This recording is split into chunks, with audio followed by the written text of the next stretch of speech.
The Mysterious Island, by Jules Verne. Part 1, Chapter 11. Half an hour later, Cyrus Harding and Herbert had returned to the encampment. The engineer merely told his companions that the land upon which fate had thrown them was an island, and that the next day they would consult. Then each settled himself as well as he could to sleep, and in that rocky hole, at a height of 2,500 feet above the level of the sea, through a peaceful night, the islanders enjoyed profound repose. The next day, the 30th of March, after a hasty breakfast, which consisted solely of the roasted tragopan, the engineer wished to climb again to the summit of the volcano, so as more attentively to survey the island upon which he and his companions were imprisoned for life perhaps, should the island be situated at a great distance from any land, or if it was out of the course of vessels which visited the archipelagos of the Pacific Ocean. This time his companions followed him in the new exploration. They also wished to see the island, on the productions of which they must depend for the supply of all their wants. It was about 7 o'clock in the morning when Cyrus Harding, Herbert, Pencroft, Gideon Spilett, and Neb quitted the encampment. No one appeared to be anxious about their situation. They had faith in themselves, doubtless, but it must be observed that the basis of this faith was not the same with Harding as with his companions. The engineer had confidence, because he felt capable of extorting from this wild country everything necessary for the life of himself and his companions. The latter feared nothing, just because Cyrus Harding was with them. Pencroft especially, since the incident of the relighted fire, would not have despaired for an instant, even if he was on a bare rock, if the engineer was with him on the rock. "Pshaw!" said he. "We left Richmond without permission from the authorities. It will be hard if we don't manage to get away some day or other from a place where certainly no one will detain us." Cyrus Harding followed the same road as the evening before. They went round the cone by the plateau which formed the shoulder, to the mouth of the enormous chasm. The weather was magnificent. The sun rose in a pure sky and flooded with his rays all the eastern side of the mountain. The crater was reached. It was just what the engineer had made it out to be in the dark, that is to say, a vast funnel which extended, widening, to a height of 1,000 feet above the plateau. Below the chasm, large, thick streaks of lava wound over the sides of the mountain, and thus marked the course of the eruptive matter to the lower valleys which furrowed the northern part of the island. The interior of the crater, whose inclination did not exceed 35 to 40 degrees, presented no difficulties nor obstacles to the ascent. Traces of very ancient lava were noticed, which probably had overflowed the summit of the cone before this lateral chasm had opened a new way to it. As to the volcanic chimney which established a communication between the subterranean layers and the crater, its depth could not be calculated with the eye, for it was lost in obscurity. But there was no doubt as to the complete extinction of the volcano. Before 8 o'clock Harding and his companions were assembled at the summit of the crater, on a conical mound which swelled the northern edge. "The sea! The sea everywhere!" they cried, as if their lips could not restrain the words which made islanders of them. The sea, indeed, formed an immense circular sheet of water all round them. Perhaps, on climbing again to the summit of the cone, Cyrus Harding had had a hope of discovering some coast, some island shore which he had not been able to perceive in the dark the evening before. But nothing appeared on the farthest verge of the horizon, that is to say, over a radius of more than 50 miles. No land in sight. Not a sail. Over all this immense space the ocean alone was visible. The island occupied the center of a circumference which appeared to be infinite. The engineer and his companions, mute and motionless, surveyed for some minutes every point of the ocean, examining it to its most extreme limits. Even Pencroft, who possessed a marvelous power of sight, saw nothing. And certainly if there had been land at the horizon, if it appeared only as an indistinct vapor, the sailor would undoubtedly have found it out, for nature had placed regular telescopes under his eyebrows. From the ocean their gaze returned to the island which they commanded entirely, and the first question was put by Gideon Spilett in these terms: "About what size is this island?" Truly, it did not appear large in the midst of the immense ocean. Cyrus Harding reflected a few minutes. He attentively observed the perimeter of the island, taking into consideration the height at which he was placed. Then, "My friends," said he, "I do not think I am mistaken in giving to the shore of the island a circumference of more than 100 miles." "And consequently an area?" "That is difficult to estimate," replied the engineer, "for it is so uneven." If Cyrus Harding was not mistaken in his calculation, the island had almost the extent of Malta or Zante in the Mediterranean, but it was at the same time much more irregular and less rich in capes, promontories, points, bays, or creeks. Its strange form caught the eye, and when Gideon Spilett, on the engineer's advice, had drawn the outline, they found that it resembled some fantastic animal, a monstrous leviathan, which lay sleeping on the surface of the Pacific. This was in fact the exact shape of the island, which it is of consequence to know, and a tolerably correct map of it was immediately drawn by the reporter. The east part of the shore, where the castaways had landed, formed a wide bay, terminated by a sharp cape, which had been concealed by a high point from Pencroft on his first exploration. At the northeast 2 other capes closed the bay, and between them ran a narrow gulf, which looked like the half-open jaws of a formidable dogfish. From the northeast to the southwest the coast was rounded, like the flattened cranium of an animal, rising again, forming a sort of protuberance which did not give any particular shape to this part of the island, of which the center was occupied by the volcano.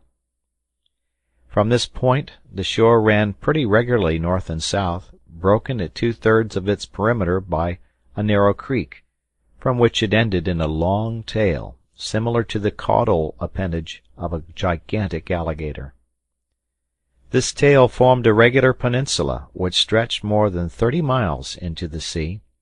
Reckoning from the cape southeast of the island already mentioned, it curled round, making an open roadstead, which marked out the lower shore on this strangely formed land. At the narrowest part, that is to say, between the Chimneys and the creek on the western shore, which corresponded to it in latitude, the island only measured 10 miles. But its greatest length, from the jaws at the northeast to the extremity of the tail at the southwest, was not less than 30 miles. As to the interior of the island, its general aspect was this: very woody throughout the southern part from the mountain to the shore, and arid and sandy in the northern part.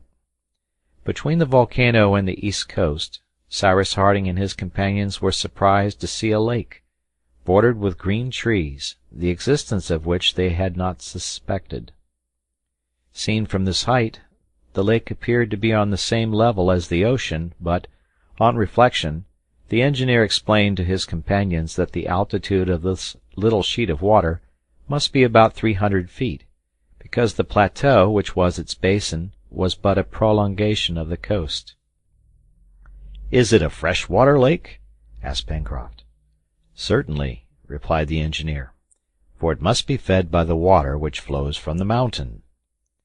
"I see a little river which runs into it," said Herbert, pointing out a narrow stream, which evidently took its source somewhere in the west.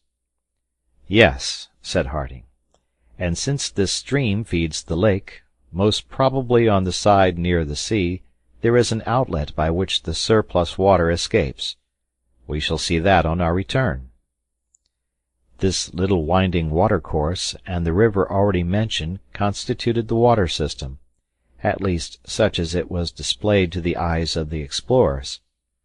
However, it was possible that under the masses of trees which covered 2/3 of the island, forming an immense forest, other rivers ran towards the sea. It might even be inferred that such was the case, so rich did this region appear in the most magnificent specimens of the flora of the temperate zones. There was no indication of running water in the north, though perhaps there might be stagnant water among the marshes in the northeast, but that was all, in addition to the downs, sand, and aridity which contrasted so strongly with the luxuriant vegetation of the rest of the island. The volcano did not occupy the central part. It rose, on the contrary, in the northwestern region, and seemed to mark the boundary of the two zones. At the southwest, at the south, and the southeast, the first part of the spurs were hidden under masses of verdure. At the north, on the contrary, one could follow their ramifications, which died away on the sandy plains. It was on this side that, at the time when the mountain was in a state of eruption, the discharge had worn away a passage, and a large heap of lava had spread to the narrow jaw which formed the northeastern gulf. Cyrus Harding and his companions remained an hour at the top of the mountain. The island was displayed under their eyes, like a plan in relief with different tints, green for the forests, yellow for the sand, blue for the water. They viewed it in its tout ensemble. Nothing remained concealed but the ground hidden by verdure, the hollows of the valleys, and the interior of the volcanic chasms. One important question remained to be solved, and the answer would have a great effect upon the future of the castaways. Was the island inhabited?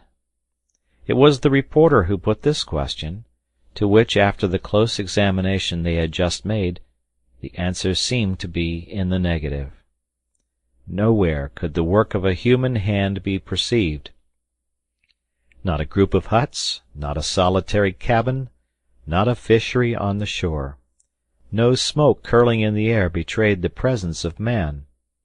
It is true, a distance of nearly 30 miles separated the observers from the extreme points, that is, of the tail which extended to the southwest, and it would have been difficult, even to Pencroft's eyes, to discover a habitation there. Neither could the curtain of verdure, which covered 3/4 of the island, be raised to see if it did not shelter some straggling village. But in general the islanders live on the shores of the narrow spaces which emerge above the waters of the Pacific, and this shore appeared to be an absolute desert. Until a more complete exploration, it might be admitted that the island was uninhabited. But was it frequented, at least occasionally, by the natives of neighboring islands? It was difficult to reply to this question. No land appeared within a radius of 50 miles, but 50 miles could be easily crossed, either by Malay proas or by the large Polynesian canoes. Everything depended on the position of the island, of its isolation in the Pacific, or of its proximity to archipelagos. Would Cyrus Harding be able to find out their latitude and longitude without instruments? It would be difficult. Since he was in doubt, it was best to take precautions against a possible descent of neighboring natives. The exploration of the island was finished, its shape determined, its features made out, its extent calculated, the water and mountain systems ascertained. The disposition of the forests and plains had been marked in a general way on the reporter's plan. They had now only to descend the mountain slopes again, and explore the soil in the triple point of view of its mineral, vegetable, and animal resources. But before giving his companions the signal for departure, Cyrus Harding said to them in a calm, grave voice, "Here, my friends, is the small corner of land upon which the hand of the Almighty has thrown us. We are going to live here, a long time, perhaps. Perhaps, too, unexpected help will arrive, if some ship passes by chance. I say by chance because this is an unimportant island. There's not even a port in which ships could anchor, and it is to be feared that it is situated out of the route usually followed, that is to say, too much to the south for the ships which frequent the archipelagos of the Pacific, and too much to the north for those which go to Australia by doubling Cape Horn. I wish to hide nothing of our position from you." "And you are right, my dear Cyrus," replied the reporter, with animation. "You have to deal with men. They have confidence in you, and you can depend upon them. Is it not so, my friends?" "I will obey you in everything, Captain," said Herbert, seizing the engineer's hand. "My master always and everywhere," cried Neb. "As for me," said the sailor, "if I ever grumble at work, my name's not Jack Pencroft, and if you like, Captain, we will make a little America of this island. We will build towns, we will establish railways, start telegraphs, and one fine day, when it is quite changed, quite put in order, and quite civilized, we will go and offer it to the government of the Union. Only, I ask one thing." "What is that?" said the reporter. "It is that we do not consider ourselves castaways, but colonists who have come here to settle." Harding could not help smiling, and the sailor's idea was adopted. He then thanked his companions, and added that he would rely on their energy and on the aid of Heaven. "Well, now let us set off to the Chimneys," cried Pencroft. "1 minute, my friends," said the engineer. "It seems to me it would be a good thing to give a name to this island, as well as to the capes, promontories, and watercourses which we can see." "Very good," said the reporter. "In the future that will simplify the instructions which we have to give and follow." "Indeed," said the sailor. "Already it is something to be able to say where one is going, and where one has come from. At least it looks like somewhere." "The Chimneys, for example," said Herbert. "Exactly," replied Pencroft. "That name was the most convenient, and it came to me quite of itself. Shall we keep the name of the Chimneys for our first encampment, Captain?" "Yes, Pencroft, since you have so christened it." "Good! As for the others, that will be easy," returned the sailor, who was in high spirits. "Let us give them names as the Robinsons did, whose story Herbert has often read to me. Providence Bay, Whale Point, Cape Disappointment." "Or rather the names of Captain Harding," said Herbert, "of Mr. Spilett, of Neb—" "My name!" cried Neb, showing his sparkling white teeth. "Why not?" replied Pencroft. "Port Neb, that would do very well. And Cape Gideon." "I should prefer borrowing names from our country," said the reporter, "which would remind us of America." "Yes, for the principal ones," then said Cyrus Harding. "For those of the bays and seas I admit it willingly. We might give to that vast bay on the east the name of Union Bay, for example; to that large hollow on the south, Washington Bay; to the mountain upon which we are standing, that of Mount Franklin; to that lake which is extended under our eyes, that of Lake Grant. Nothing could be better, my friends. These names will recall our country and those of the great citizens who have honored it. But for the rivers, gulfs, capes, and promontories, which we perceive from the top of this mountain, rather let us choose names which will recall their particular shape. They will impress themselves better on our memory, and at the same time will be more practical. The shape of the island is so strange that we shall not be troubled to imagine what it resembles. As to the streams which we do not know as yet, in different parts of the forest which we shall explore later, the creeks which afterwards will be discovered, we can christen them as we find them. What do you think, my friends?" The engineer's proposal was unanimously agreed to by his companions. The island was spread out under their eyes like a map, and they had only to give names to all its angles and points. Gideon Spilett would write them down, and the geographical nomenclature of the island would be definitely adopted. First, they named the 2 bays and the mountain Union Bay, Washington Bay, and Mount Franklin, as the engineer had suggested. "Now," said the reporter, "to this peninsula at the southwest of the island, I propose to give the name of Serpentine Peninsula, and that of Reptile End, to the bent tail which terminates it, for it is just like a reptile's tail." "Adopted," said the engineer. "Now," said Herbert, pointing to the other extremity of the island, "let us call this gulf which is so singularly like a pair of open jaws, Shark Gulf." "Capital!" cried Pencroft. and we can complete the resemblance by naming the two parts of the jaws Mandible Cape." "But there are two capes," observed the reporter. "Well," replied Pencroft, "we can have North Mandible Cape and South Mandible Cape." "They are inscribed," said Spilett. "There is only the point at the southeastern extremity of the island to be named," said Pencroft. "That is the extremity of Union Bay?" asked Herbert. "Claw Cape!" cried Neb directly, who also wished to be godfather to some part of his domain. In truth, Neb had found an excellent name, for this cape was very like the powerful claw of the fantastic animal which this singularly shaped island represented. Pencroft was delighted at the turn things had taken, and their imaginations soon gave to the river which furnished the settlers with drinking water, and near which the balloon had thrown them, the name of the Mercy, in true gratitude to Providence; to the islet upon which the castaways had first landed, the name of Safety Island; to the plateau which crowned the high granite precipice above the Chimneys, and from whence the gaze could embrace the whole of the vast bay, the name of Prospect Heights. Lastly, all the masses of impenetrable wood which covered the Serpentine Peninsula were named the Forests of the Far West. The nomenclature of the visible and known parts of the island was thus finished, and later they would complete it as they made fresh discoveries.